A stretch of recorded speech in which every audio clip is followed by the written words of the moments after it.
March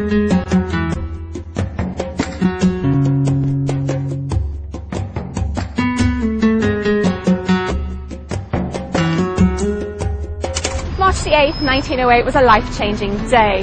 15,000 women took to the streets of New York and marched, all in the name of equality. 100 years on, my name's Heidi Cole, and I would like to welcome you to the 10th Annual Women's Wybex exhibition held here at the Burj Al Arab here in Dubai.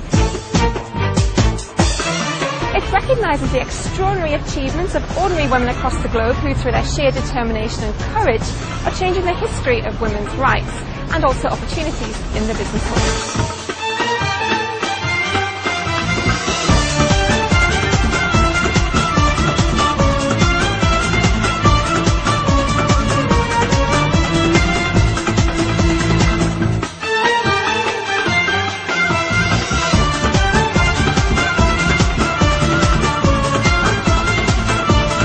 Before we meet some of these incredibly inspiring female world leaders, we chatted to some of the visitors to find out the challenges they face on being businesswomen in the Middle East today. Unfortunately, still women still need to prove themselves much more than men. They need to work 3 times harder to actually achieve the same position, which is still, it's a very big sorry for me. But I think in the end, what I've learned to do is to accept who I am, to do the job no matter what, and not to sulk.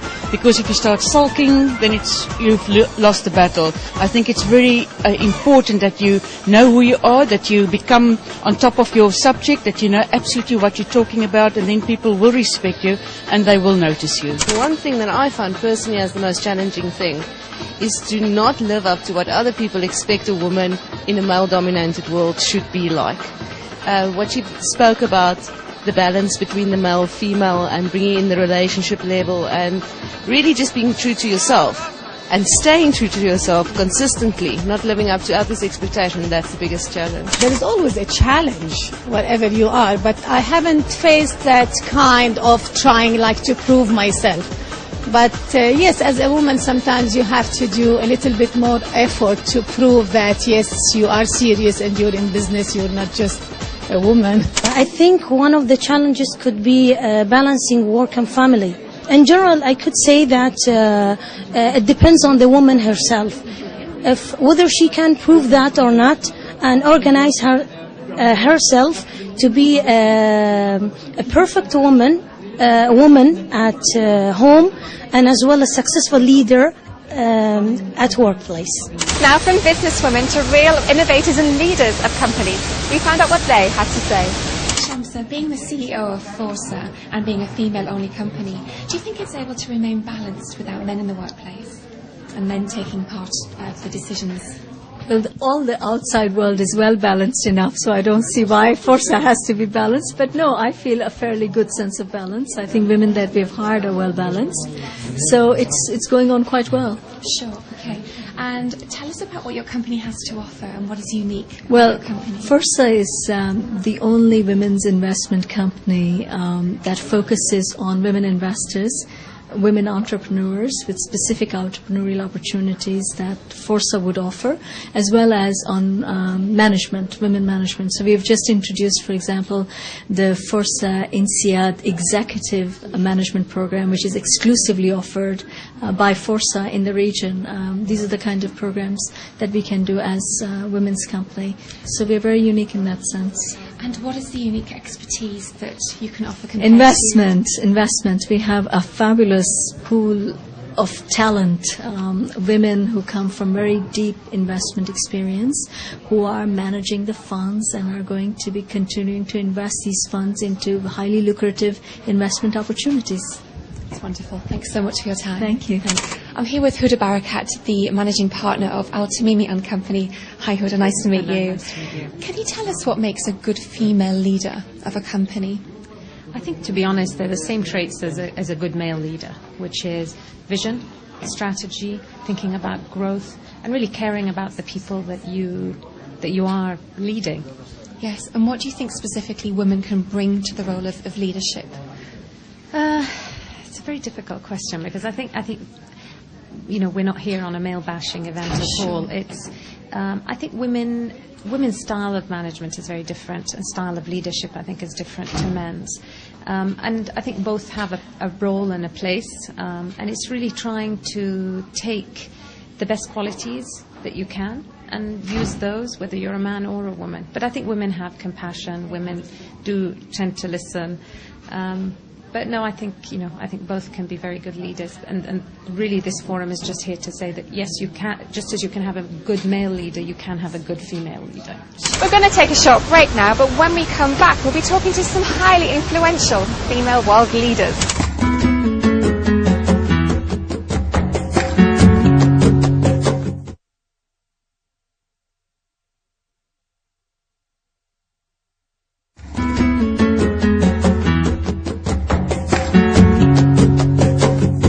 Back to the 10th Annual Women Achievement Awards held at the Burj Al Arab here in Dubai. If you've ever wanted an insight into the minds of some of the female powerful world leaders, it's coming up for you now.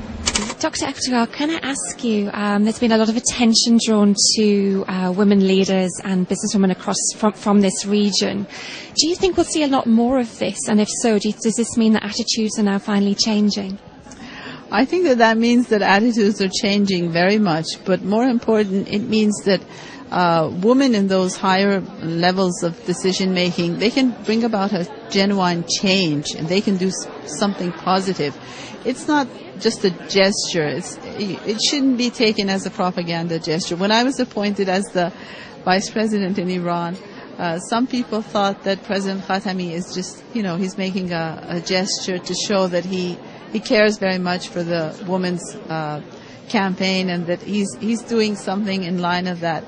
But it was a genuine decision to bring about change in the environment in Iran. And what is important is we see women in those levels of decision making actually doing something for the betterment of their societies and bringing about change. And this has been happening. This has been happening, and this indicates that the role of women in these societies is now appreciated much more, and they realize that having a woman at that level influences decisions positively and helps affairs to move ahead and to actually be able to mobilize societies. This was an issue that we had in dealing with the environment in Iran. I think that one of the areas where we had a success story was that we could mobilize the people. We could get the people on board to bring about changes in their lifestyles for improving the environment. And this is something that I think women can do better, because women are natural mentors, and they can influence public opinion through their ways, through their attitudes and their perspectives. So having a woman at that level, I think it can bring about a genuine change, and we can see that gradually coming. We still have a lot to do, and we still have a lot of obstacles, but we can see that coming. Sure, thank you. And what would you think were the additional strengths you were able to bring to that role, being a woman, particularly in Iran? I think an important factor was that the crucial issue that we have in dealing with societies today is a forward-looking approach, particularly in dealing with sustainable development issues. You need to have a forward-looking approach. Women, they tend to be looking forward for many reasons. One of that is being a mother. They always care more for the future of their children. They always think that, okay, what are these little children going to do in the future if our resources are depleted or if we pollute everything? That means that they think in an intergenerational manner. They think about the future generations as well. Whereas politicians sometimes, they're so engaged in the short time issues that they have so many emergency issues, but they don't have that long-term perspective. They don't see the future. But women tend to see the future because they're dealing with children. They have them, in front of them every moment. And they feel that if they don't secure a future for these young people, for this young generation, then what are these people going to do? How are they going to fare in the future? How are they going to deal with their livelihoods? So this is, I think, a feeling, that the sense of motherhood, this is a feeling that helps women very much in positions of leadership. And what would you still like to achieve? Personally, I think that I would like to be able to play a role a continuing role in my society with young people, dealing with young people, working with them at the different levels in society. I'm now a councillor in the Tehran City Council, and I'm dealing with a lot of social issues that we have in Tehran, the environmental issues, and I think that that's very important, working with people at different levels, at grassroots levels, and being able to get the message across and making sure that the young generation gets the message that there is a lot of hope, because in this region we have a lot of challenges. We have a lot of reasons for despair, and particularly the issue of war, armed conflict, terrorism, that affects our livelihoods, but more than that, it affects the livelihoods of our youth. And bringing that message of hope is, I think, the most important thing that we can do. Absolutely. And what piece of advice from all your experiences could you offer to encourage women today? The most important factor that all of us need is that self-confidence and that inner peace. What I mentioned here was an inner journey. We need to take that inner journey. We need to achieve an inner peace and equilibrium within us in order to be able to move ahead in life. And part of that leads to self-confidence, and that is very important. We have a very rich history and culture in this region. Most of that is stemming from Islamic teachings, and that gives us a lot of strength. And I think women in this region are now displaying their qualities, their capabilities, but also keeping with that Islamic culture, keeping with that the culture that we have, which provides us with a lot of inspiration and hope.